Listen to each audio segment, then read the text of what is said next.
குழந்தைகளே எல்லோரும் எப்படி இருக்கீங்க? ஹாலிடேஸ்லாம் விட்டாச்சா? எக்ஸாம்லாம் நல்லா எழுதினீங்களா? ஓ, கதை கேட்க வந்துட்டிங்களா? ஓகே, நானும் உங்களுக்கு கதை சொல்ல வந்துட்டேன்.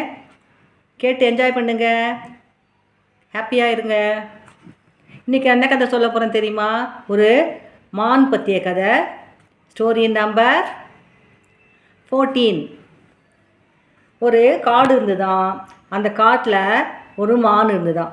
அந்த மான் நல்லா சாப்பிட்டு குண்டாக இருந்துதான். ஓகே, அந்த மானுக்கு இந்த பெரிய கொம்பு இருக்கும், யாராவது வந்து அட்டாக் பண்ணுறதுக்கு. மாடு வந்து கால் நல்லாயிருக்கும், ஃபாஸ்ட்டாக ஓடும். அதனால் யாராவது அட்டாக் பண்ணாக்கா ஓடி போயிடும். உடம்பும் நல்லா இருந்தது ஓடுறதுக்கு. ஆனால் அது வந்து அந்த மற்ற மான்கள்லாம் இருக்குது பார்த்தியா, அதெல்லாம் வந்து அதுக்கிட்ட வரத்துக்கு பயப்படும். ஏன்னா இது கொஞ்சம் எல்லோரையும் அட்டாக் பண்ணும். ஆனால் மற்ற விலங்குகள் எதாவது வந்தாக்க அதுக்கு பயம், அது ஓடி போய் ஒளிஞ்சிடுறோம். ஒரு நாள் அந்த மான்லேருந்து ஒரு குட்டி மான் வந்து அது கேட்டு தான், இந்த மாதிரி வந்து எங்களை தான் பார்த்தா மட்டும் நீங்கள் வந்து அட்டாக் பண்ணுற, மற்ற எலிமல்ஸு சிங்கம்லாம் வந்துருந்தா நீ வந்து பயந்து போய் ஒளிஞ்சிக்கிறியே ஏன் அப்படின்னு கேட்டுதான்.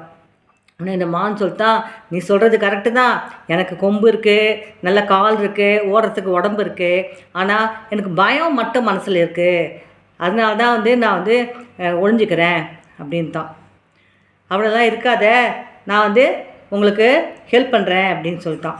இருந்தாலுக்கும் அதுக்கு பயம். அது வந்து அதனால் எல்லாம் சேர்ந்து அதை கன்வின்ஸ் பண்ணிட்டுங்களா, பயப்படாத அப்படின்னு சொல்லிட்டு. அப்புறம் எல்லாம் ஒன்றா இருந்துதான். இதில் கதையிலேருந்து என்ன நீதி கிடைக்கிறது நமக்கு? எப்போவுமே யாரை கண்டாலும் பயப்படக்கூடாது. நம்ம புத்தியை யூஸ் பண்ணி அதுங்க அவங்கள அட்டாக் பண்ணணும். ஓகேயா? நான் சொல்கிற கதை உங்களுக்கு பிடிச்சிருக்கா? என்ன பண்ணணும்?